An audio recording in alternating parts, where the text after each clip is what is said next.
Hello hello hello one one.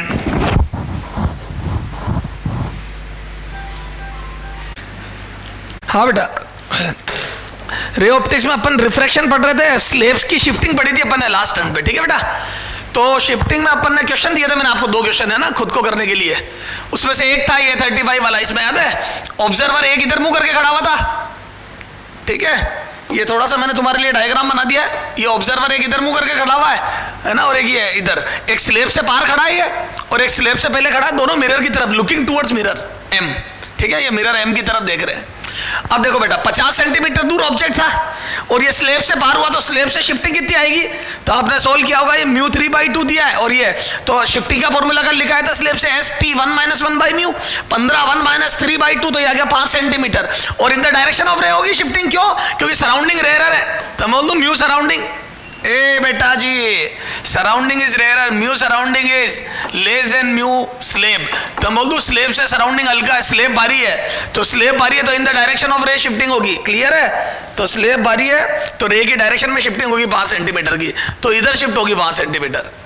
तो बोल दूं ये हमारे को यहाँ से, ये मिरर को यहाँ से आती हुई लगेगी रे, तो बोल दूं ये 5 सेंटीमीटर की शिफ्टिंग है तो 45 सेंटीमीटर होगा, दिस इज 45 सेंटीमीटर।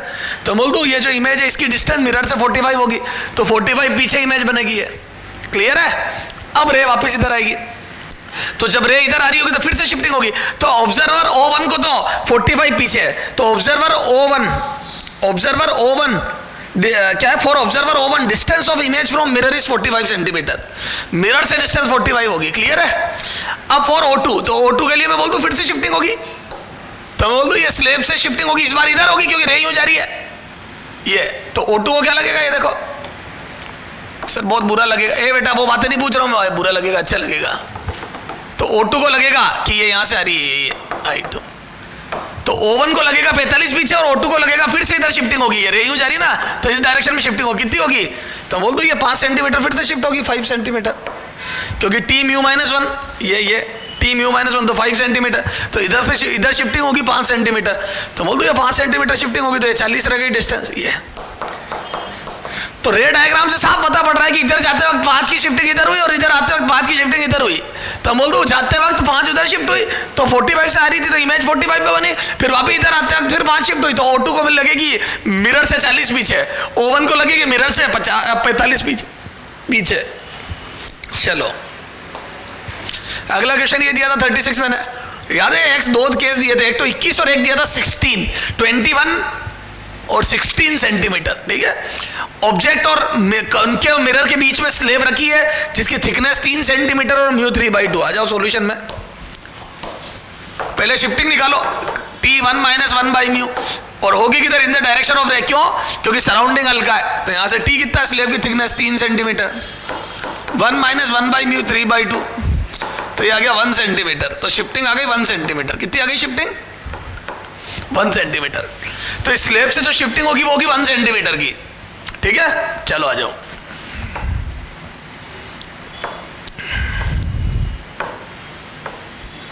ये ठीक है। अब 1 सेंटीमीटर की शिफ्टिंग होगी तो कॉनकेव मिरर को कहां से आता हुआ लगेगा, ये 1 आगे से लगता हुआ लगेगा, ये दिस, तो बोल दो for concave mirror distance of object, बोलो डिस्टेंस ऑफ ऑब्जेक्ट कितनी हो जाएगी, बोलो, तो इसके लिए ऑब्जेक्ट ये हो जाएगा कॉनकेव मिरर के लिए इंटरमीडिएट इमेज, ये इंटरमीडिएट इमेज I1, तो बोल दो this would be the distance, ये कॉनकेव मिरर के लिए डिस्टेंस ये हो जाएगी ऑब्जेक्ट की, कितनी होगी ये 20 सेंटीमीटर, क्यों होगी 20 सेंटीमीटर, क्योंकि 1 सेंटीमीटर आगे शिफ्ट हो गया, तो U बराबर हो जाएगा -20 सेंटीमीटर, माइनस क्यों, क्योंकि रियल ऑब्जेक्ट है, ए रियल में रे गिर रही है तो रियल ऑब्जेक्ट है, तो ये 20 सेंटीमीटर, तो बोल दो कॉनकेव मिरर के लिए distance of object will be 20 centimetre, and 20 मतलब 2f मींस 2f, अरे बोलो मींस 2f, और याद है 2f की इमेज 2f पे ही बनेगी, तो मैं बोल दूं फाइनल इमेज, तो v will also be 2f की इमेज डायरेक्ट लिख रहा हूं मैं, मिरर फॉर्मूला नहीं लगा, 2f की इमेज ये सब सिखा रखा है मैंने तेरे को, 2f की इमेज 2f पर बनती है, तू सॉल्व कर लेना, मिरर फॉर्मूला लगा, u की वैल्यू -20 और f की वैल्यू -10 रखो, f बराबर -10, कॉनकेव मिरर का फोकस नेगेटिव होता है, f बराबर -10, तो u बराबर -20, f बराबर -10 रख के सॉल्व करो, तो v बराबर -20 आएगा, अरे 2f की 2f पर तो v बराबर -20 आएगा, तो बोल दो फाइनल इमेज 20 पे बनेगी।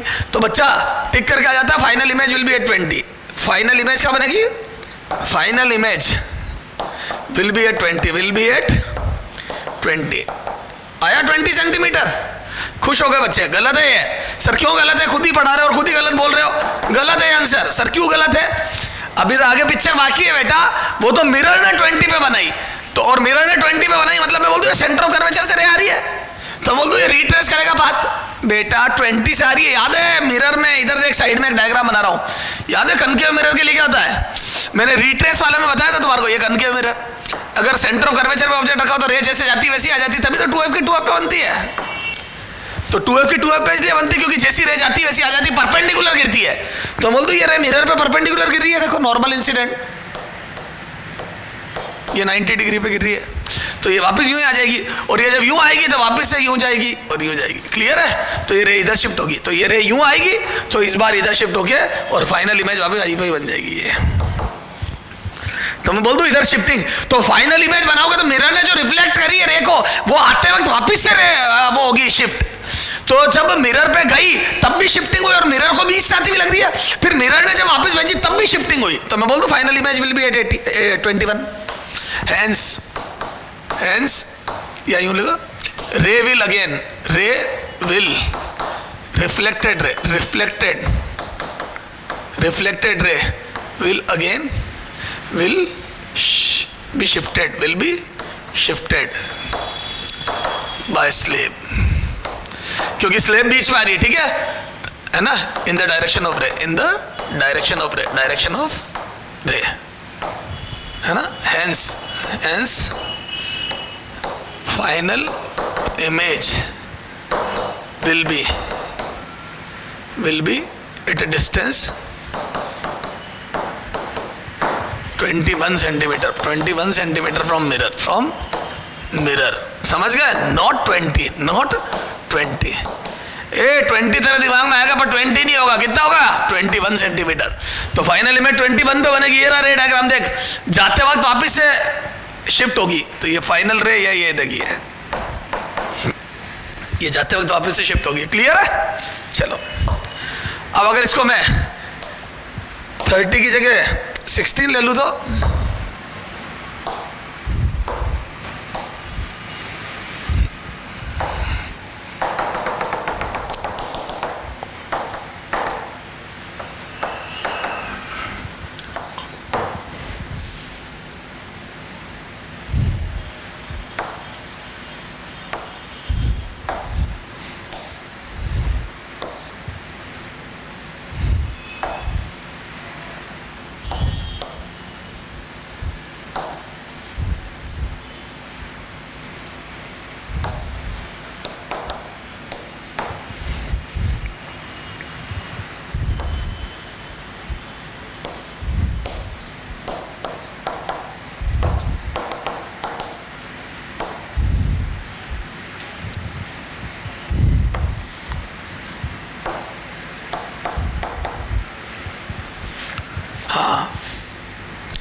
तो एक 16 वाला दिया था, बस इसका भी ऐसे कैसे ही, ये देखो रे जाएगी, रे डायग्राम बनाना खुद कर लेना। ये रे पास आई फिर दूर हटी, तो मिरर को वही 1 सेंटीमीटर की शिफ्टिंग, यहाँ से शिफ्टिंग निकाल लो, एस बराबर 1 सेंटीमीटर आ जाएगी। निकाल कर देख ले कैसे, T1 - 1/μ खुद कर लेना बेटा, मैं नहीं कर रहा हूँ, कर लेना, कुछ भी नहीं, मच्छर है तो अभी कराया बेटा, फालतू आसान चीजें समझ के खुद करो। I1 ये इंटरमीडिएट इमेज, तो ये आ गया होगा आपके, तो ये 15 से आती हुई लगेगी। इसमें भी वही गलती करी होगी तुमने, 15 की 30 पे बना दी होगी और आंसर 30 बोल दिया होगा, नहीं जाते वक्त भी शिफ्टिंग होगी। ये देख 15, अब ये 15 है और इसका सेंटर ऑफ कर्वेचर 20 पे होगा यहाँ कहीं, तो बोल दो ये नॉर्मल से, ये नॉर्मल बाहर होगा, तो ये रे यूं रिफ्लेक्ट होगी। अरे बेटा नॉर्मल यहाँ कहीं आएगा ना रे, ये नॉर्मल यहाँ कहीं आएगा ना, ये नॉर्मल, तो नॉर्मल तो यहाँ से 20 आता हुआ लगेगा ना, तो इमेज 20 के बाहर जाएगी। देखिए रिफ्लेक्टेड जितने एंगल पे आई उतने पे जाएगी। अरे इतना बनाने की जरूरत ही नहीं, समझ गया ना तुम्हें? इमेज वैसे भी मिरर फॉर्मूले से भी निकाल सकता हूँ मैं, तो याद है मिरर फॉर्मूले से 15 की 30 पे आती है, तो मुझे पता है ये 30 पे जाने वाली है। कहाँ जाने वाली है? 30 पे, ये 30 पे जाने वाली है।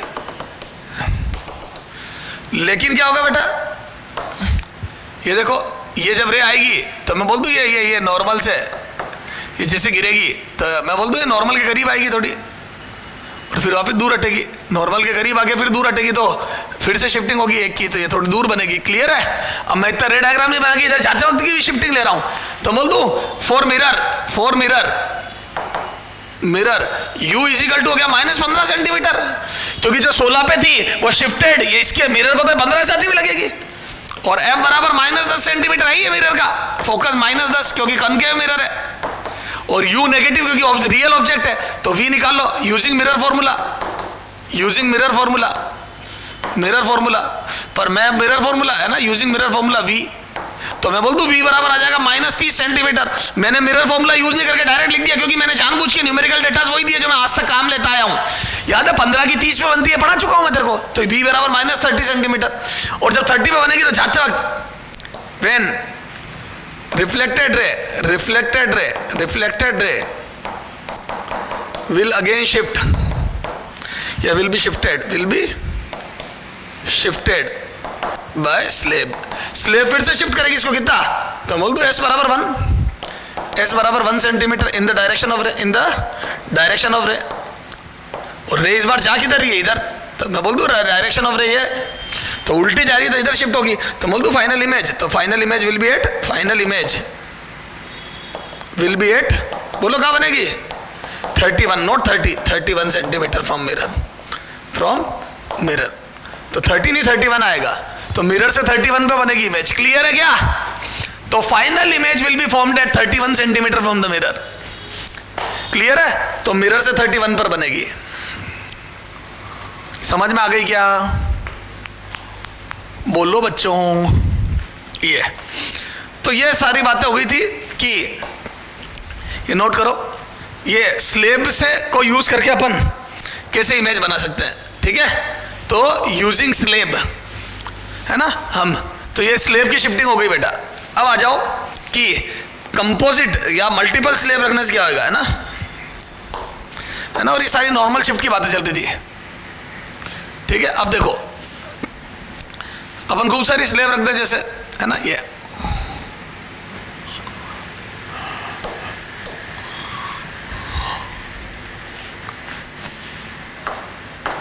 when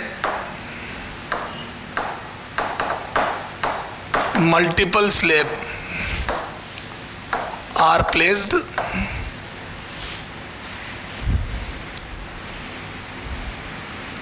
in touch, then S total है ना, S total is equal to S1 plus S2 plus S3 dash dash. आपने जितनी भी स्लेब रखी है उन सब का शिफ्टिंग का टोटल कर लो। जैसे ये देखो, जैसे लेंस में करेंगे ना अपन, छोड़ो अभी लेंस अभी कहाँ बात कर रहा हूँ मैं, है ना, हालांकि इधर 12th में पढ़ा होगा थ्योरी में, या छोड़ कई बच्चे 12th में भी था। इधर देख, ये जैसे मैंने स्लेब रखी खूब सारी, कोई बात नहीं करी, टेंशन नहीं लेने का। ये T1, ये T2, ये T3, ये μ3, ये μ2 और ये μ1, खूब सारी स्लेब रखी है ना, मल्टीपल स्लेब। ठीक है ना। अब देखो, अब ये जब स्लेब है ना, तो बेटा सबकी शिफ्टिंग, इनके बीच में छोटा छोटा सा पतला सा एयर गैप मान लूं तो बोल दूं कोई फर्क नहीं पड़ता। याद है, अगर मैं एयर गैप मान लूंगा बेटा, तो मैं बोल दूं ये रे जैसे निकलेगी तो ये एंगल सेम ही तो होंगे, ये वाला एंगल और ये वाला, तो वो वापस एक तरीके से रे यहीं से आ रही है, ये है ना, ये रे है ना, थोड़ी सी भी शिफ्ट होगी तो जैसे ये यूं थी, यूं होके यूं हुई, तो वो ये लगभग से सेम ही है, पैरेलल ही हो गई वो। ठीक है, कोई फर्क नहीं पड़ता, तू छोड़ ना इतनी बात। तो मैं बोल दूं टोटल शिफ्ट कितना आ जाएगा, तो T1 1 - 1 by μ1, जैसे मान लो कॉइन रखा, ये कॉइन, ठीक है, तो इसकी शिफ्ट कितनी हो जाएगी, तो जितनी शिफ्ट होगी उतना ऊपर उठा हुआ दिखाई देगा, तो ये प्लस T2 1 - 1 by μ2, है ना, 2 ही मान ले, ठीक है, प्लस T3 ये है ना, 2 ही मान ले, ये है ना, ये टोटल। अच्छा, ये टोटल शिफ्ट हो गया, तो बोलो 2 बार शिफ्ट हो गया, यहाँ आ जाएगा ये S1 पहली स्लेब से और फिर दूसरी से S2 ये, तो यहाँ से शिफ्ट, तो मैं बोल दूँ यहाँ से हाइट, तो real depth of coin, real depth, ये तो equation 1, real depth of coin, बोलो कॉइन की रियल डेप्थ कितनी होगी बेटा, तो बोल दो ये एक्चुअल डेप्थ, रियल डेप्थ या एक्चुअल डेप्थ, तो ये डी एक्चुअल कितना हो जाएगा बोलो, इज इक्वल टू कितना आ जाएगा बोलो, T1 प्लस T2, और actual depth T1 plus T2। चलो इक्वेशन 2, एपेरेंट डेप्थ जो तुम हमें नजर आएगी एपेरेंट डेप्थ। अब एपेरेंट डेप्थ कितनी हो जाएगी, तो क्या मैं बोलता हूँ एपेरेंट डेप्थ वही रे रिफ्रैक्ट हुआ क्या है, ये एपेरेंट डेप्थ हो जाएगी C डैश। तो एपेरेंट डेप्थ में बोल दो ये शिफ्टिंग हो गई है, देखो ये शिफ्टिंग टोटल, तो बोल दो this would be the apparent depth. ए बोलो डी एपेरेंट, तो यहां से बोल दो डी एपेरेंट बराबर हो जाएगा T1 plus T2 minus shifting, अरे real depth minus shifting, total shifting हटा दूं तो फ्रॉम इक्वेशन 1, यहां पे लिखो फ्रॉम इक्वेशन 1, फ्रॉम इक्वेशन 1, तो यहां से इक्वेशन 1 से वैल्यू रखो, तो यहां से आ जाएगा डी एपेरेंट, बोलो कितना आ जाएगा एपेरेंट डेप्थ, डी एपेरेंट बराबर T1 plus T2 minus shifting, T1 1 minus 1 by mu 1 minus T2 1 minus 1 by mu 2। ये शिफ्टिंग सब्ट्रैक्ट कर दी, तो यहां से देखो T1 T2 कैंसिल हो जाएंगे, तो बोल दो यहां से कितना आ जाएगा T1 by mu 1 plus T2 by mu 2, ये आ जाएगी डी एपेरेंट, ये एपेरेंट डेप्थ आ गई। तो यहां से बोल दो म्यू, अब देखो ये तो आ गई एपेरेंट डेप्थ। अगर मेरे को म्यू इक्विवेलेंट निकालना हो इस स्लेब के सिस्टम का म्यू इक्विवेलेंट, मतलब इन दोनों की जगह एक ये म्यू इक्विवेलेंट कितना रखूं, ये देखो म्यू इक्विवेलेंट का मतलब बताता हूं, इधर देख, जैसे दो स्लेब थी, ये देखो ये T1 ये T2 की दो स्लेब थी, कॉइन यहां था और कॉइन की इमेज यहां बनी C डैश, ये ठीक है। तो देखो इक्विवेलेंट का मतलब होता है इन दोनों की जगह इसी डायमेंशन की क्या स्लेब बनाऊं, है ना, इसी डायमेंशन की क्या स्लेब बनाऊं कि इसी कॉइन की इमेज यही बन जाए, वही कॉइन और वही इमेज बने, उसी कॉइन की वही इमेज बन जाए, ये T1 प्लस T2 की, ये T1 प्लस T2 है ना, ये म्यू इक्विवेलेंट, ये म्यू 1 ये म्यू 2, ये होता है म्यू इक्विवेलेंट। मतलब इनके आइडेंटिकल डायमेंशन, वही लंबाई चौड़ाई, उसी डायमेंशन की कैसी म्यू इक्विवेलेंट की स्लेब लूं कि वो की वही शिफ्टिंग दे या वो का वही एपेरेंट डेप्थ दे। तो मैं यहां से बोल दूं एपेरेंट डेप्थ आ गई, तो मैं बोल दूं mu equivalent is equal to mu, बोलो क्या आ जाएगा, mu sorry D apparent is equal to D actual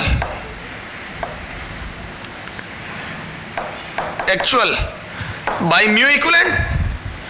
अरे बोलो करो यहां से, तो डी एपेरेंट कितना, तो म्यू इक्विवेलेंट कितना आ जाएगा बोलो, डी एक्चुअल तो T1 plus T2 upon D apparent T1 by mu 1 plus T2 by mu 2। ये होता है इक्विवेलेंट का फॉर्मूला, ध्यान रखना। अगर 3 स्लेब होगी तो 3 में प्लस T3 और नीचे प्लस T3 बाई म्यू 3 और आ जाएगा। तो equivalent slab, equivalent refractive index निकालना हो दो कंपोजिट स्लेब का, तो उन दोनों स्लेब ने मिलकर जो शिफ्टिंग करी है, जो एपेरेंट डेप्थ दी है, वो की वही इस इक्विवेलेंट से आ जानी चाहिए। तो दोनों की एपेरेंट डेप्थ इक्वल कर दी, तो जो एपेरेंट डेप्थ इससे आई वही उससे आ जानी चाहिए। क्लियर है, चलो आ जाओ, हाँ अब आ जाओ। If special case, special case,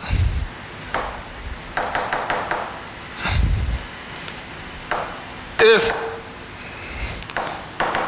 T1 is equal to T2, ठीक है, तो बोलो म्यू इक्विवेलेंट कितना आ जाएगा, T1 मतलब वही D1 लिखा है या T1 लिखा है, T1।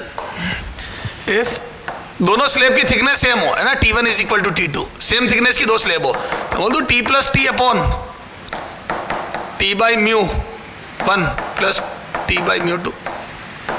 दिस इम्प्लाइज कितना आ जाएगा रे, ये आ जाएगा ऊपर 2 नीचे ये, तो ये आ जाएगा म्यू इक्विवेलेंट बराबर 2 mu 1 mu 2 upon mu 1 plus mu 2।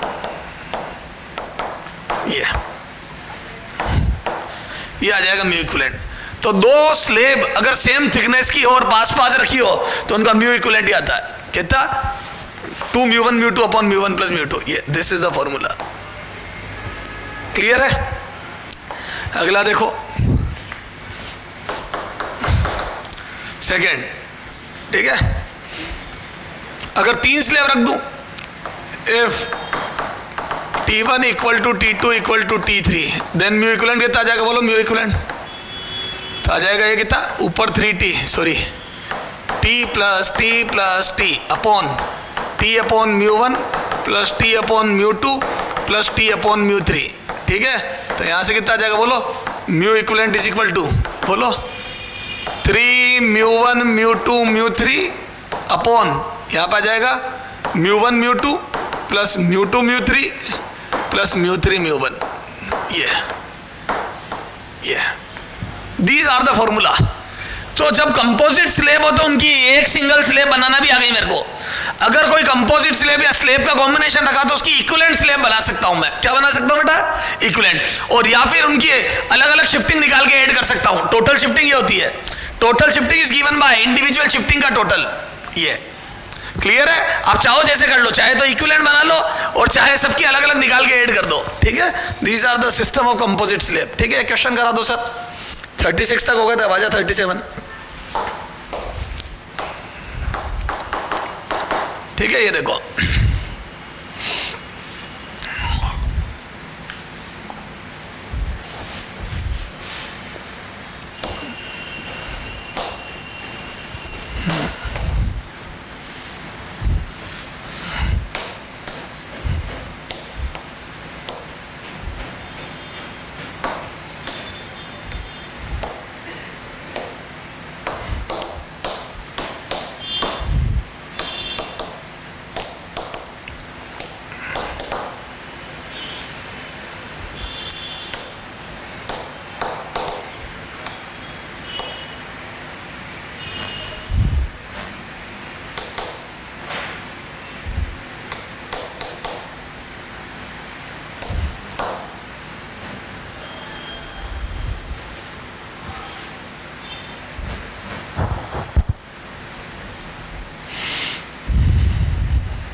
हाँ, तो यहाँ पे बताना आपको कॉइन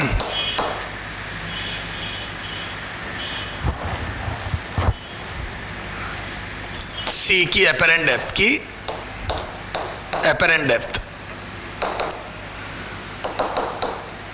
या पहला लिखो mu equivalent of system of slabs, एक। दूसरा एपेरेंट डेप्थ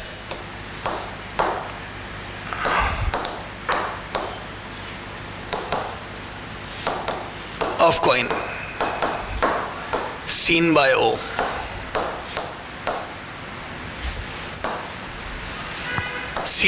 ठीक है। ओ को एपेरेंट डेप्थ कितनी नजर आएगी, चलो आ जाओ।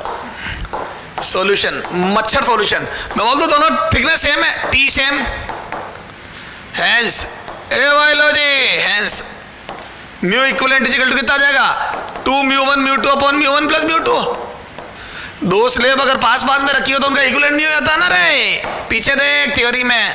तो 2 4/3 इंटू 3/2 अपॉन 4/3 प्लस 3/2 कितना आ जाएगा, 2 से 2 गया, 3 से 3 गया, ऊपर आ गया 4। तो म्यू इक्विवेलेंट आ जाएगा मेरे लालों फूलों 4, नीचे एलसीएम आ गया 6, 8 प्लस 9, 3 3 9 9, ये कितना आ जाएगा 24/17, ये आ गया म्यू इक्विवेलेंट, ठीक है। ये म्यू इक्विवेलेंट 24/17, ठीक है, ये आ गया म्यू इक्विवेलेंट। तो बोलो एपेरेंट डेप्थ कितनी आ जाएगी, तो म्यू इक्विवेलेंट आ गया 24/17, काटा पीटी कर लेना। अरे सर आप करो सर, हम तो बायोलॉजी हैं, चला जा 1, फिर कितना आ जाएगा 7 पॉइंट 4 68 2 एक, ये 1.41, मतलब √2 के करीब आ रहा है ना, म्यू बराबर 1.41। और देख ले करके आ रहा है बेटा, ठीक है। चलो सेकेंड, अब आपने से पूछा है एपेरेंट डेप्थ, तो मैं बोल दूं D apparent is equal to D actual. ए फॉर्मूले एक्चुअल बाई म्यू रिलेटिव, तो म्यू आ ही रहा अपने पास, म्यू इक्विवेलेंट। यहाँ जाओ कितना आ रहा है, तो यहाँ से मैं बोल दूँ ये आ रहा है एक्चुअल डेप्थ कितनी है 6 सेंटीमीटर अपॉन म्यू 1.4141। तो ये सॉल्व कर लेना, कितना आ रहा है 60/14 कितना आ रहा है 7, 30/7,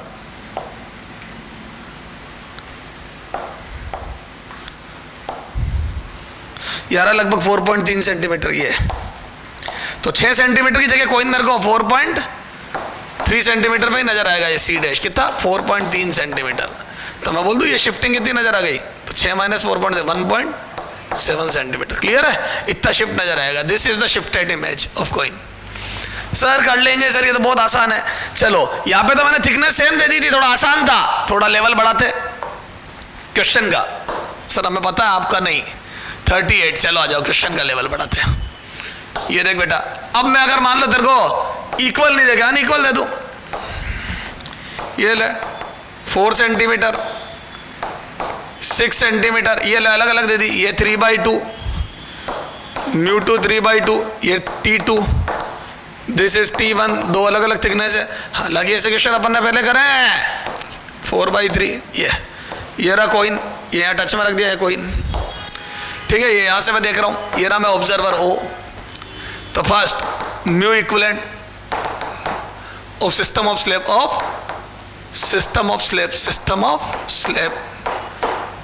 पहला। दूसरा क्या, सिस्टम ऑफ स्लैब हो गया। दूसरा क्या है कि एपरेंट, या चलो apparent depth D, apparent depth of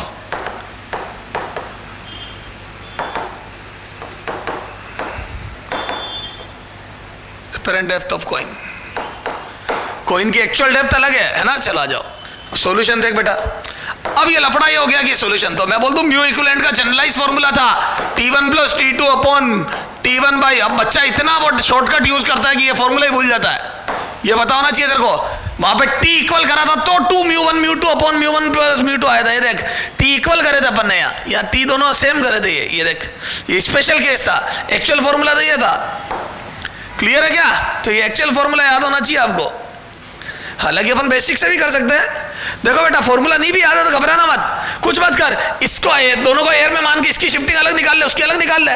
अरे इसकी शिफ्टिंग अलग निकाल ले तो बेसिक से भी कर सकता हूँ, इसकी अलग निकाल ले। तो ये देख S1 आ जाएगा 4 1 - 1/4/3, तो ये आ जाएगा 1 सेंटीमीटर। ये S2 आ जाएगा कितना 6 1 - 1/3/2, ये आ जाएगा 2 सेंटीमीटर। तो यूं भी कर सकता हूँ 2 सेंटीमीटर ऊपर, एक ही डायरेक्शन में एक ऊपर, तो दोनों मिला के 3 ऊपर शिफ्ट हो जाएगा। तो एपरेंट डेप्थ हो जाएगी 10 - 3 7। ये देख, तो ये तो बेसिक से कर लिया मैंने, ये 7 सेंटीमीटर। तो ऐसा नहीं है फॉर्मूला याद होना जरूरी है, कोई दिक्कत नहीं है। 3 सेंटीमीटर शिफ्टिंग आ जाएगी, 3 सेंटीमीटर ऊपर उठा हुआ नजर आएगा और 7 पर एपरेंट डेप्थ हो जाएगी। ये डी एपरेंट, ये हो गया बेसिक से। दोनों की इंडिविजुअल शिफ्टिंग निकाल के टोटल कर दिया, यही तो बेसिक था। याद है, इंडिविजुअल शिफ्टिंग निकाल के टोटल किया था यार। बेसिक देख, तू तो रटे मत। ये देख बेसिक देख आया कैसे था। ये देख टोटल शिफ्टिंग, ये तो बस टोटल शिफ्टिंग निकाल के एक्चुअल डेप्थ में से घटाई थी। तो बेसिक तो यही था ना इसका डेरिवेशन का। तो जरूरी नहीं है कि फॉर्मूला रटो तुम।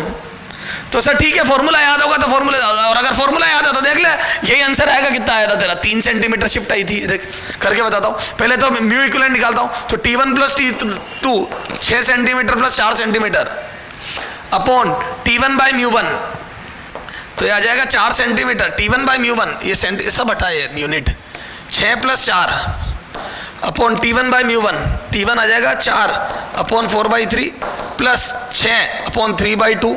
तो ये कितना आ जाएगा यहाँ नीचे, तो ये ऊपर 10 और नीचे आ जाएगा 3 + 4 7। ये आ जाएगा म्यू इक्विवेलेंट। घर पे करना बेटा, ये 10/3 आ गया, 10/7 आ गया सॉरी। तो म्यू इक्विवेलेंट आ गया 10/7। ये ठीक है। तो ये 1.4 के करीब आ गया, 1.43 के करीब। ठीक है, ये म्यू इक्विवेलेंट आ गया 1.43। ये क्लियर है, ये आ गया म्यू, है ना। अब आ जाओ apparent depth, D apparent is equal to कितना आ जाएगा बेटा? D actual divide by mu. तो ये डी एक्चुअल कितनी है? 10 सेंटीमीटर और डिवाइड बाय 10/7। ये तो ये आ गया 7 सेंटीमीटर। कहा था ना मैंने, वही आएगा। सही बात है सर, बेसिक और बताओ एक ही चीज है। ये आ गया। तो सर ये तो कर लेंगे हम एपरेंट डेप्थ और इक्विवेलेंट डेप्थ वाला 38। अब आ जाओ अगला क्वेश्चन। हाँ इधर देख,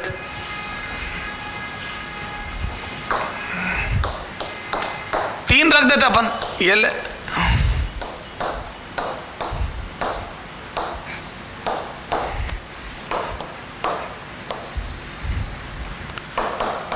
12 सेंटीमीटर, 12 सेंटीमीटर, 12 सेंटीमीटर, 4/3, 3/2 और ले ले कितना 6/5। ठीक है, ये म्यू ले ले, μ1, μ2, μ3, T3, T2, T1। किस्मत अच्छी है टी से हमें, बोलो। तो पहला वही mu equivalent of system of slab, of system of slab. Second apparent F D apparent, ये दो वही दो क्वेश्चन। अच्छा सॉल्यूशन देख, T1 बराबर T2 बराबर T3 है क्या तीनों? तो बोल दो म्यू इक्विवेलेंट का फॉर्मूला क्या बना था, 3 μ1 μ2 μ3 अपॉन μ1 μ2 प्लस μ2 μ3 प्लस μ3 μ1। अरे आसान है ना यार बच्चों, ये आजा अगले पेज पे। तो अरे यार सॉरी, वहीं कर वैल्यू चाहिए कि ना, ये आजा। तो म्यू इक्विवेलेंट कितना आ गया बेटा, 3 टाइम्स ऑफ, बोलो 4/3, 3/2, 6/5, ये अपॉन इन दो का मल्टीप्लाई करा तो 2 आ गया, प्लस μ1 μ2 μ2 μ3 18/10 प्लस ये 8/5, ये आया है ना। तो कितना आ रहा है ये, 3 से 3 गया, 2 बार गया, ये आ रहा 12, 36/5। यहाँ पे कितना आ जाएगा बेटा, 10 LCM, तो आ जाएगा 20 प्लस 18 प्लस 16, ये आ रहा बेटा। तो यहाँ से कितना आ जाएगा, इधर देख, तो म्यू इक्विवेलेंट आ जाएगा बेटा, आप सिस्टमेटिक करना है ना। तो ये आ जाएगा 36 दूनी 72।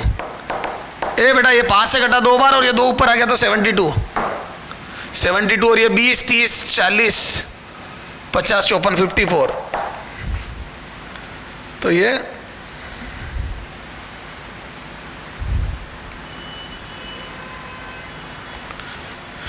है ना, ये आ जाएगा 18 से कट रहा है, 18 से कट रहा है 4, 18 चौक और ये तिया 4/3। म्यू इक्विवेलेंट 4/3 आ गया बेटा, म्यू इक्विवेलेंट 4/3 आ गया। इसका तो इन दो का भी 4 पूरे का इक्विवेलेंट 4/3 आ गया, मजा आ गया सर।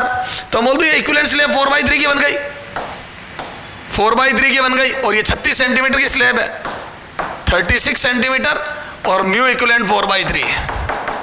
बोलो, तो हम बोल दो अपेरेंट डेप्थ कितनी आ जाएगी, बोलो सॉल्यूशन में। सेकेंड डी अपेरेंट, तो बोल दो D actual divide by mu equivalent. देखो कितना आ रहा है, तो डी ये आ जाएगा 36 centimetre divide by mu equivalent 4/3, 27 centimetre. Answer clear है क्या? तो सर म्यू इक्विवेलेंट तो हम सीख गए सर।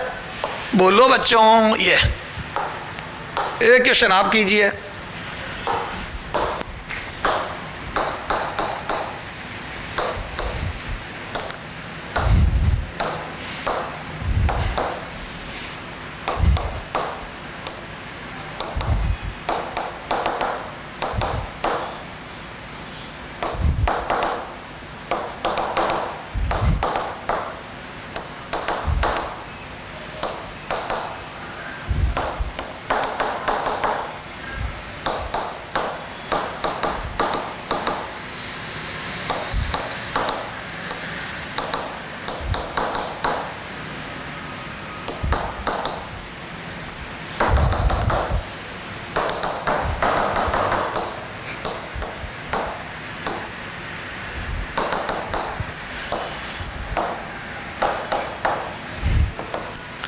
लास्ट क्वेश्चन बेटा आज का, आ जाओ।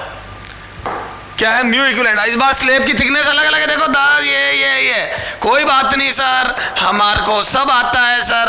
Mu equivalent generalize formula is T1 plus T2 plus T3 upon T1 by μ1 plus T2 by μ2 plus T3 by μ3। Sir अगर हमें ये फॉर्मूला याद नहीं होगा तो भी कर लेंगे। कैसे करोगे बच्चों, सबकी इंडिविजुअल शिफ्टिंग निकाल के टोटल कर देंगे। तो इसने शिफ्ट करा ऊपर ऊपर ऊपर, तीनों की शिफ्टिंग निकाल के ऐड कर दो, सबको एयर में मान के कर दिया। सर समझ में आ गई, आ जाओ कितना आ रहा है। T1 plus T2 plus T3 तीनों को ऐड कर, 27 सेंटीमीटर ऊपर आ गया क्या? अरे एक बार लिख ले चल, 9 centimetre plus 8 centimetre plus 10 centimetre, ठीक है ये। अपॉन ये कितना आ जाएगा 9/3/2 प्लस 8/4/3 प्लस 10/5/4। ये दीज आर द वैल्यूज। तो यहां से कितना आ जाएगा म्यू इक्विवेलेंट, ऊपर आ जाएगा कितना 27 centimetre upon 6 plus 6 centimetre plus 6 centimetre plus 8 centimetre. ठीक है, ये आया। तो कितना आ जाएगा 20। तो यहाँ से आ जाएगा 27 सेंटीमीटर डिवाइड बाई 20 सेंटीमीटर। देख तो हाँ, काटा कितना आ जाएगा ये 1.35। ये आ गया म्यू। तो म्यू इक्विवेलेंट कितना आ जाएगा बेटा 1.35। कितना आ गया 1.35, या मैं बोल दूं 27/20। ठीक सा। एपेरेंट डेप्थ कितनी आ जाएगी बेटा D actual by mu equivalent. ये एक्चुअल बाई म्यू इक्विवेलेंट। और एक्चुअल कितनी है डेप्थ बेटा 27 सेंटीमीटर अपॉन म्यू इक्विवेलेंट कितना है 27/20। काटा पीटी करी 20 सेंटीमीटर, यानी कि 7 सेंटीमीटर की शिफ्टिंग आ जाएगी। घर पे करना। तो मैं बोल दूं ये कॉइन की इमेज यहां बनेगी सी डैश, ये यहाँ गई C dash, and this would be 7 centimetre की shifting, and this apparent depth would be 20 centimetre. Clear है क्या सर? हम तो तगड़े हो गए सर। तो मैंने तेरे को आज बताया बेटा कंपोजिट स्लैब जो होती है उसकी वजह से शिफ्टिंग कैसे देखते हैं। ठीक है, तो मल्टीपल स्लैब रख देंगे तो शिफ्टिंग के फॉर्मूला ये है। This is the generalize formula and these are 2 special case. ये this is the generalize formula.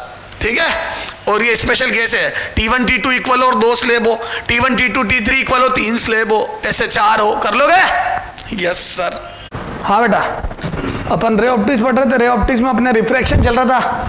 अपन ने नॉर्मल शिफ्ट पढ़ लिया था, काफी क्वेश्चन किए। मल्टीपल स्लैब पढ़ लिया ना बेटा।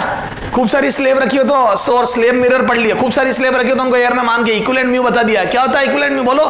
कंपोजिट स्लैब का जो पास रखी उनका इक्विवेलेंट म्यू किस म्यू की तरह बिहेव करती है वो? तो बताया था ना मैंने, क्या D1 plus D2 plus D3 ऊपर आ जाएगी टोटल डिस्टेंस अपॉन क्या D1 by mu plus D2 by mu plus D3 by mu. Okay, चलो आज पढ़ते हैं लेटरल शिफ्ट। देखो बेटा लेटरल शिफ्ट। लेटरल शिफ्ट में क्या बेटा, ये एक रे गई, ये रे नॉर्मल के करीब आगे फिर आगे दूर हटी। ठीक है, तो क्या मैं बोल दूं खुद के पैरेलल हो गई रे। दिस रे इज पैरेलल टू इटसेल्फ। ये देखो दिस इज लेटरल शिफ्ट। ये यूं थी, पास आई और दूर हट के ये यूं हो गई। This is lateral shift.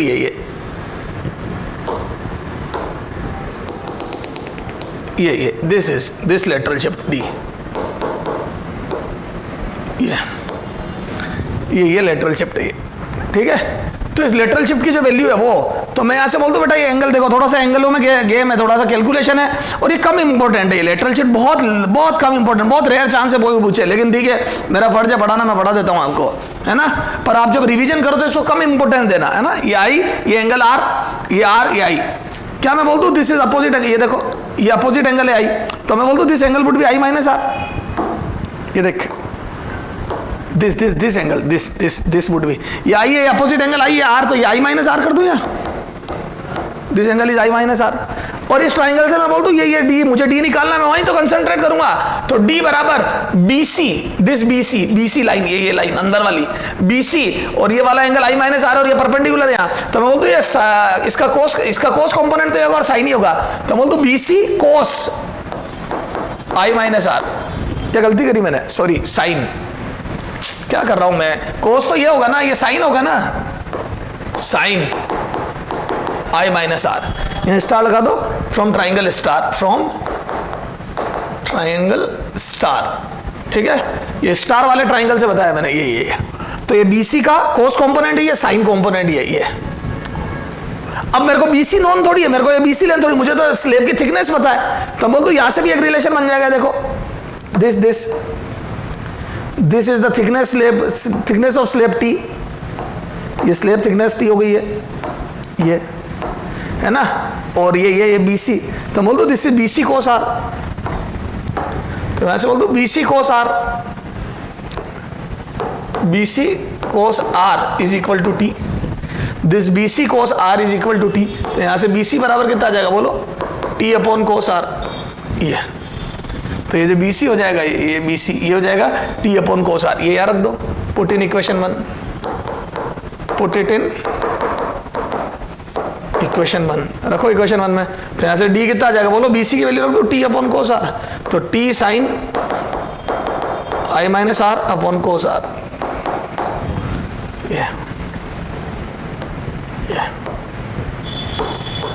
ये दिस इज लेटरल शिफ्टिंग। ये साइड वाइज जो रे है वो देखो, ये कोई नहीं इधर कितना शिफ्ट हुआ वो एक अलग बात है, कोई नहीं है कितना शिफ्ट हुआ ये नहीं, ये रे जो साइड वाइज शिफ्ट हुई है, ये यू जा रही थी और यू जाने लग गई है, ये दिस इज लेटरल शिफ्टिंग। ये अब ये तो एक फॉर्मूला है। अब देखो है ना, इतना इंपॉर्टेंट नहीं है ये तो, मैं ठीक है याद है, इस पूरे में से ये काम की बात है ना। For small angle, for small angle मैं बोलता हूँ sine theta is approximately theta और cos theta is tends to 1। छोटे एंगलों के लिए कोस थीटा तो 1 बन जाता है भाई, कोस टेंस टू 0 होता है तो 1 के करीब जाता है, और साइन थीटा लगभग थीटा बन जाता है। तो यहां से देखो कितना आ जाएगा, तो यहां से बोल दो ये d is equal to T sine I minus R को आई माइनस आर लिख दो, और ये कोस आर 1 हो जाएगा नीचे कोस, ठीक है। अब है ना, यूजिंग स्नेल्स लॉ, ये इक्वेशन 2 है ना, using Snell's law, Snell's law at first surface,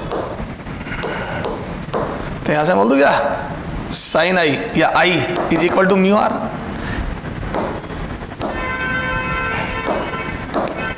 sign I is equal to mu sine R, यहां से बोल दो I is equal to mu R, तो R is equal to I by mu, put it इन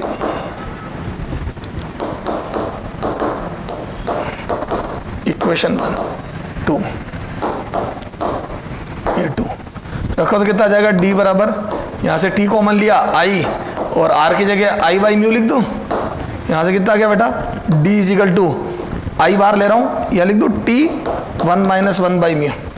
इसको मैंने ऐसा क्यों लिखा देखो, तो बोल दो ये नॉर्मल शिफ्ट का आई टाइम्स होगा, तो बोल दो lateral shift for small angle, for small angle, for small angle lateral shift, lateral shift shift is equal to I times of normal shift.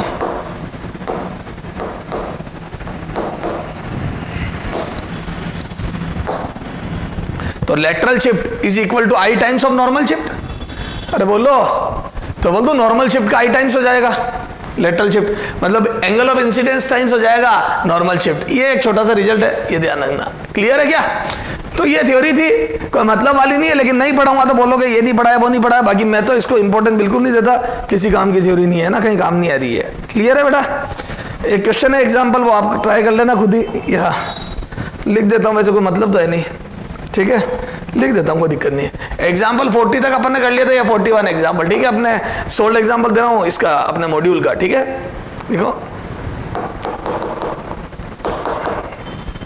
Find the lateral shift, find the lateral shift of light ray, while it passes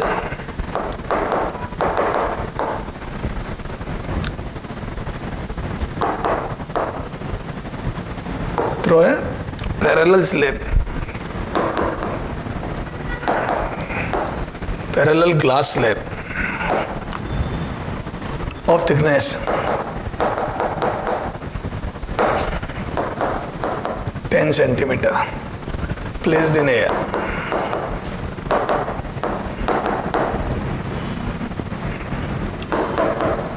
The angle of incidence in air is 60 degree, and the angle of refraction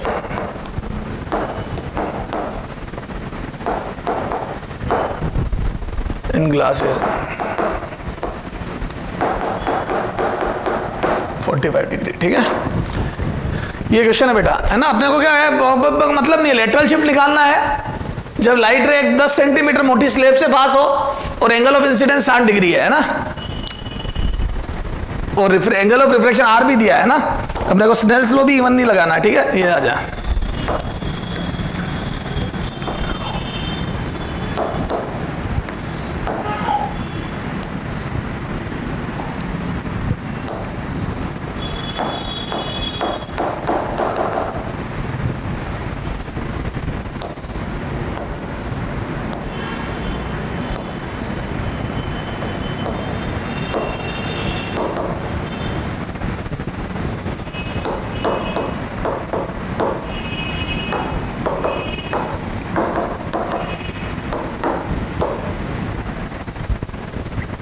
ठीक है, ये 10 centimetre मोटी slab है, ये रेआई 60-30 ये, ठीक है।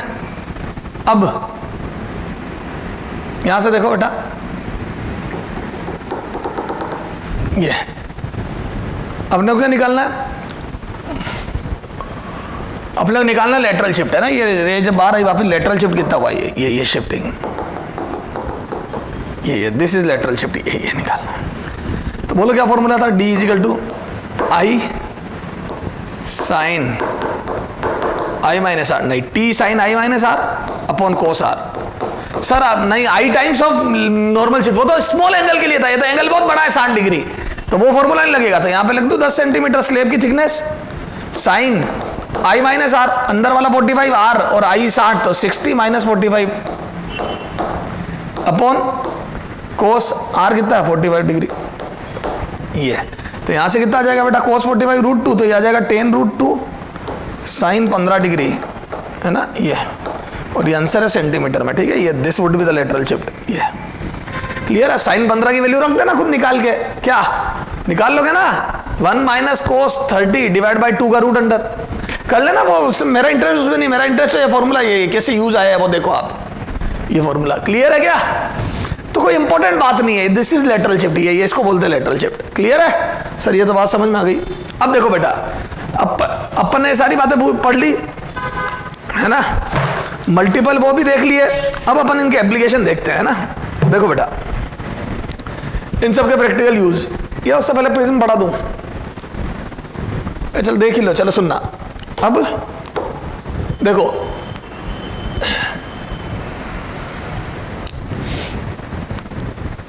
है ना, एप्लीकेशन ऑफ टीआई यार, पहले एप्लीकेशन ऑफ टीआई या वो देखो, नेचर में अपन ने देखो some important phenomenon, you will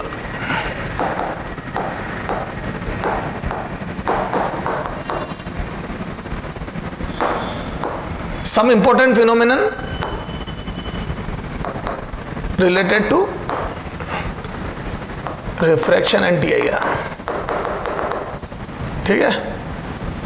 ये सब एक साथ ही पढ़ूं, चल लास्ट में पढ़ेंगे, छोड़ ये वाला फिनोमेनन लास्ट में पढ़ लेंगे, फिर उसमें क्या स्कैटरिंग का फिर अलग से पढ़ाओ, प्रिज्म अलग से पढ़ाओ, लास्ट में देखेंगे, ठीक है। पर उसमें फिर दिक्कत आएगी ना तेरे को यार, एप्लीकेशन TIR के नहीं पढ़ूंगा तो क्या किया जाए।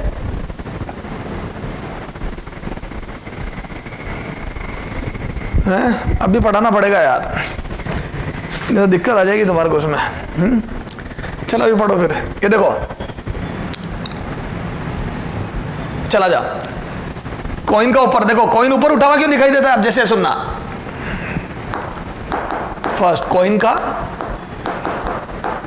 ऊपर उठा दिखाई देना, है ना, एक्चुअल डेप्थ। इस पर तो अपन ने क्वेश्चन भी कर लिया, कितना ऊपर उठा दिखाई देगा ये भी बता दिया मैंने तो, D I upon D formula याद है, तो पता है रिफ्रैक्शन की वजह से कॉइन का ऊपर उठा दिखाई देना। तो फिनोमेनन क्या है, रीजन बोलो, रीजन बोलो, क्या रीजन है, तो बोल दो रिफ्रैक्शन।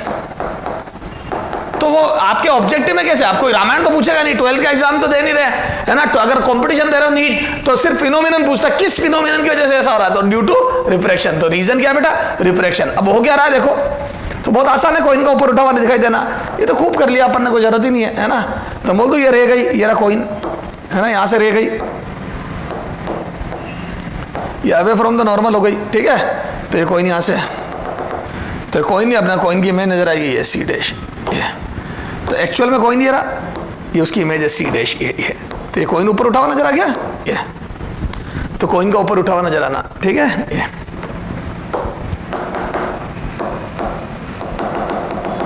ये तो ये कॉइन ऊपर उठा हुआ नजर आएगा, ये डी आई,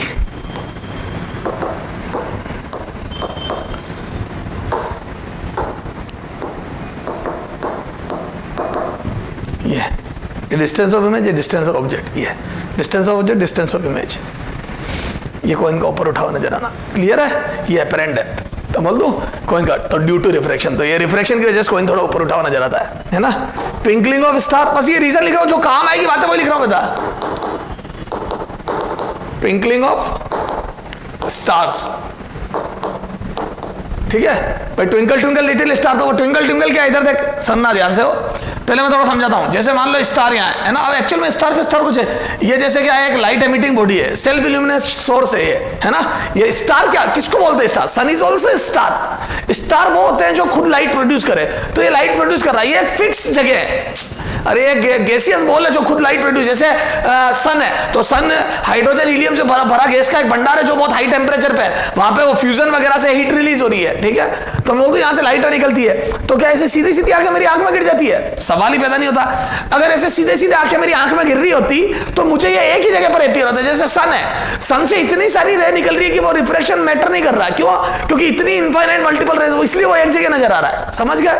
अब देखो स्टार में क्या होता है, ये हमसे बहुत ज्यादा दूर है ना, कई स्टार हमसे बहुत ज्यादा दूर है, अब यहां से रे आ रही है, तो वो कई मटेरियल, जैसे ऊपर तो वैक्यूम है, पर अब जब अपने एटमॉस्फेयर में एंटर करती है, मतलब अर्थ के एटमॉस्फेयर में, तो कई सारी लेयर से होकर गुजरती है, तो हर लेयर के म्यू लगातार चेंज हो रहे होते हैं। याद है मैंने बताया था, म्यू को टेम्परेचर से भी फर्क पड़ता है, हाइट से भी फर्क पड़ता है, और वेवलेंथ से भी फर्क पड़ता है। तो मीडियम में लगातार चेंजेस होने की वजह से एयर की डेंसिटी या जो भी रेयरनेस चेंज हो रही होती है, ठीक है। तो मतलब स्लाइटली म्यू वेरी कर रहा होता है, और जब म्यू वेरी कर रहा होता है तो एक ही स्टार से आने वाली लाइट यूं डेविएट होते होते कभी यूं गिरेगी मेरी आंख में, ये इधर देखना समझना, अपन कोई एग्जैक्ट हिसाब किताब नहीं लगा सकते। यूं गिरेगी तो मुझे स्टार यहाँ नजर आ जाएगा, ठीक है। अच्छा, कई बार लाइट यहाँ से यूं डेविएट होते यूं गिरेगी तो मुझे स्टार यहाँ नजर आ जाएगा।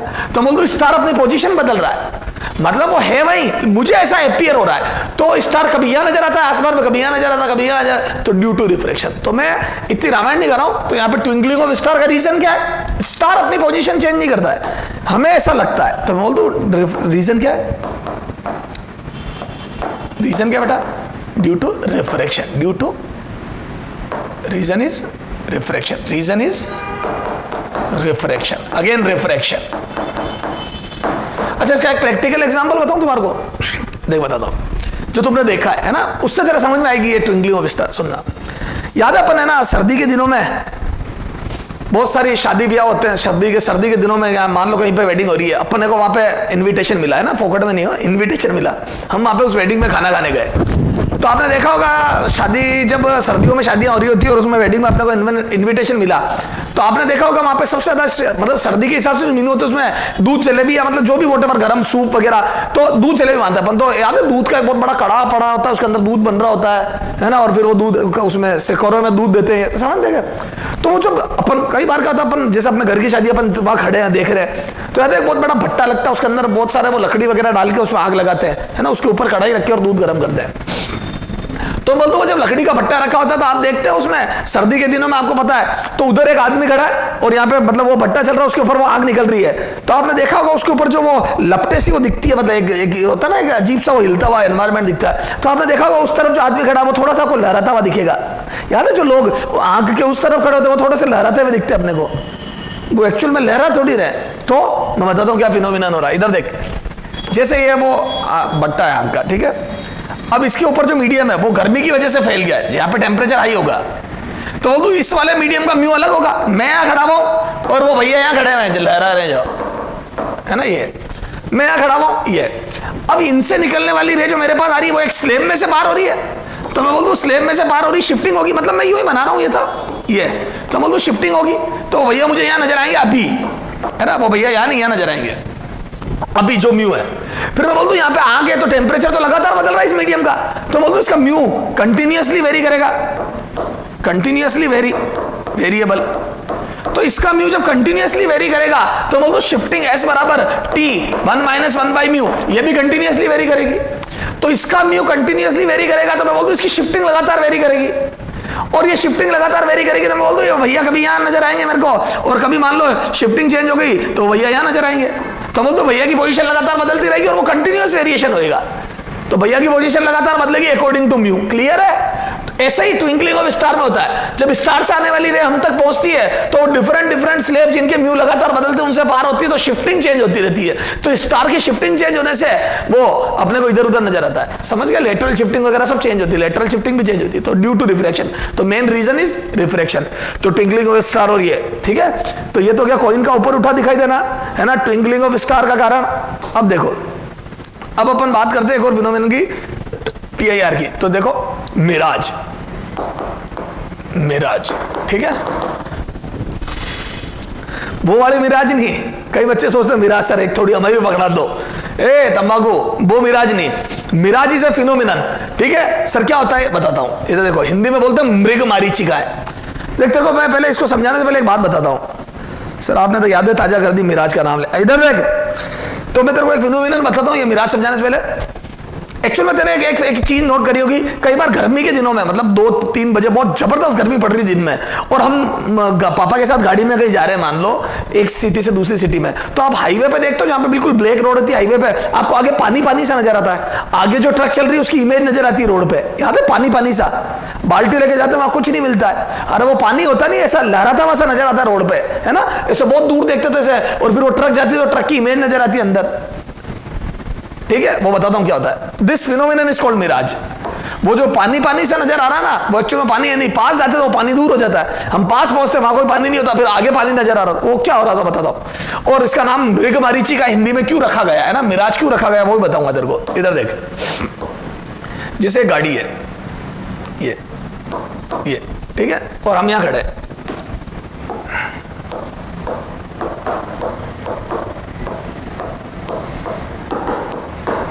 ठीक है, हम यहां खड़े, ये गाड़ी, सर विंटेज कार बनाइएगा, अरे मतलब अब मेरे को हाइट चाहिए थी इसलिए मैंने ऐसी बना दी। अब देखो गर्मी के दिनों में, इन समर डेज टेम्परेचर बहुत हाई होता है, टेम्परेचर इज हाई, ठीक है, और टेम्परेचर हाई है तो मैं बोल दूं एयर टेम्परेचर इज हाई, सो अच्छा, और ग्राउंड ब्लैक होता है, मतलब रोड ब्लैक है, ब्लैक सारी लाइट एब्जॉर्ब करती है, तो बोल दू एंड रोड, या छोड़ो, and temperature of road surface, temperature of road surface is very high, it is black body है ना, it is like black body, तो रोड एक ब्लैक बॉडी की तरह, लाइक ब्लैक बॉडी, रोड क्या हो गया, एक ब्लैक बॉडी की तरह बिहेव करेगी, मतलब जितनी भी लाइट गिरेगी वो सब एब्जॉर्ब कर लेगी, तो इसका temperature is very high, comparatively very high, comparatively very high, ठीक है, समझ गया, कंपैरेटिवली वेरी हाई, क्योंकि it is like black body, so air in touch with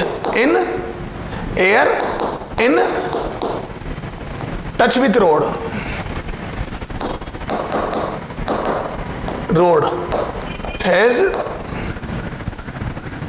has comparatively high temperature,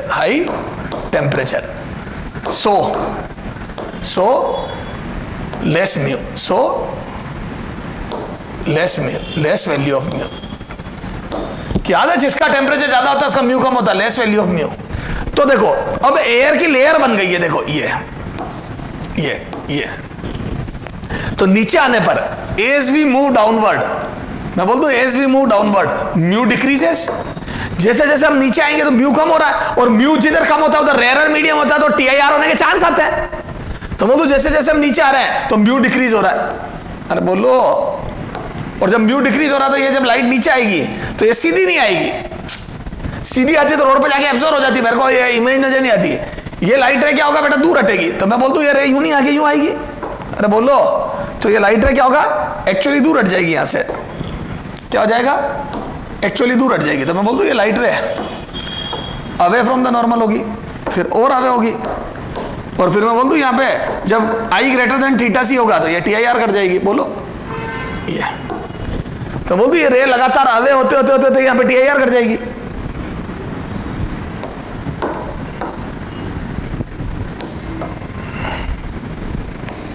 ये तो ये टीआईआर कर जाएगी, क्लियर है, और ये टीआईआर करके आपको यहां से आती हुई लगेगी,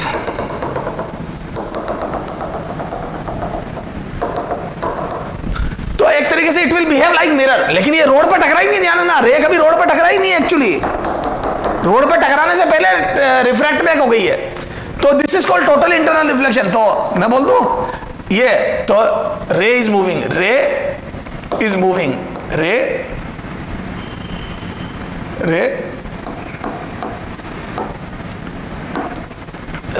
is moving from denser to rarer, D to R, denser to rarer, hence and when और ये एंगल बढ़ता जा रहा है, आगे होती जा रही, when I is greater than theta c, है ना, ray will suffer, ray will undergo in TIR, या ray will suffer TIR।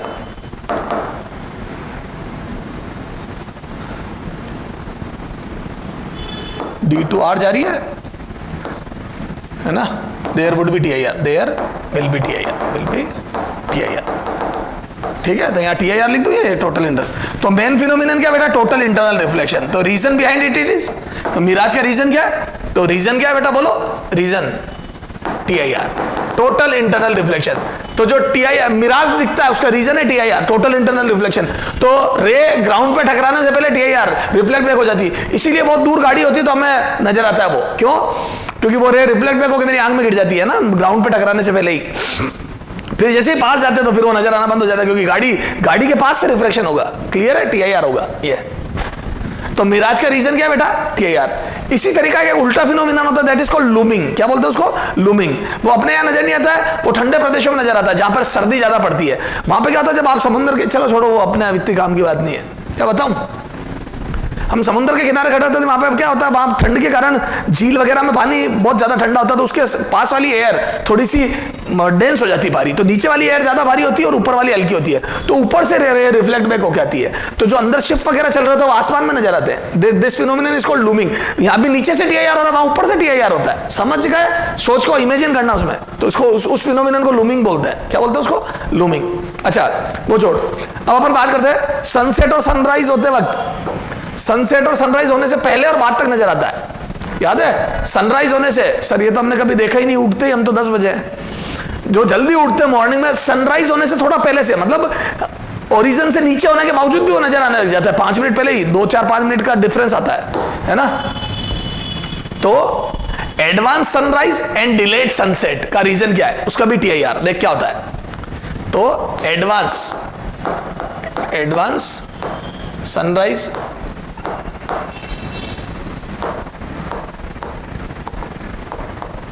And advance sunrise and delayed sunset, है ना, advance sunrise and delayed sunset का रीजन ये है, जैसे ये अर्थ है ना, तो अर्थ की कर्वेचर भी है भैया, है ना, हम यहाँ खड़े मान लो, ठीक है, अब सन यहाँ है, तो बेसिकली तो सन कर्वेचर बीच में आ रही, तो मेरे को तो सन नजर आना नहीं चाहिए, क्योंकि देखो सन से आने वाली रहे तो सब यहाँ ब्लॉक हो गई, सीधी सीधी रहे, और ये इधर चली जाएगी तो मुझे नजर आना नहीं चाहिए, बेसिकली मुझे सन नजर आना नहीं चाहिए था, है ना। फिर भी मैं ये बोल रहा हूँ तेरे को ओरिजिन से नीचे होते हुए भी नजर आ जाएगा, कारण बताता हूँ। जो रे ऊपर जा रही थी, मैं बोलता हूँ as we move height, as we move away from horizontal surface, यानी कि एट हाइट, है ना, ये तो ऊपर जाएंगे तो हाइट बढ़ेगी तो म्यू घटेगा।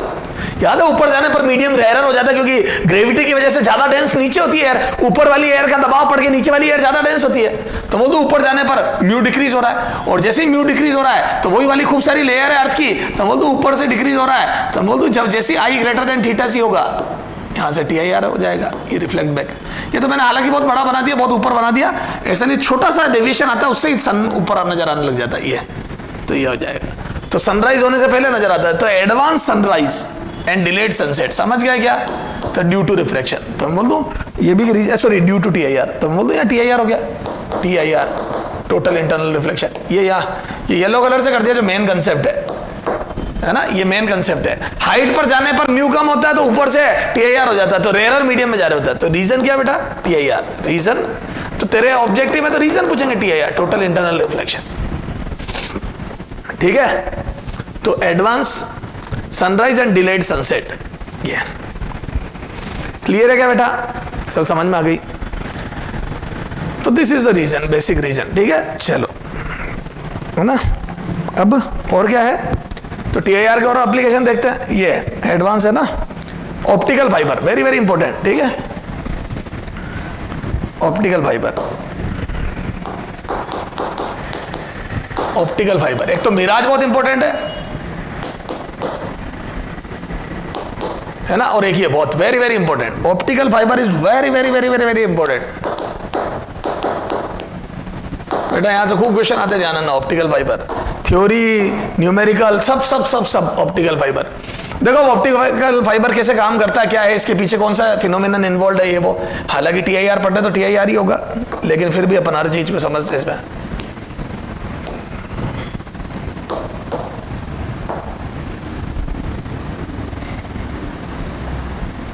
ये है बेटा कोर, इसको क्या बोलते हैं बेटा, कोर, और इसको बोलते हैं क्लेडिंग। ये this is core and this is cladding, ठीक है।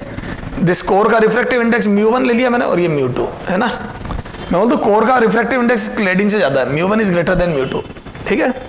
कोर, क्लेडिंग, क्लेडिंग का रिफ्रैक्टिव इंडेक्स कम है और कोर का ज्यादा है, ठीक है। ये क्लेडिंग, ये। अब जैसे लाइट रही है, क्या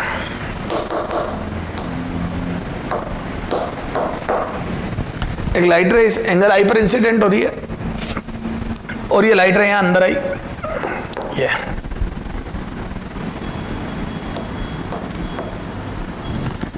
ठीक है। ये एंगल ऑफ रिफ्रैक्शन R, ठीक है।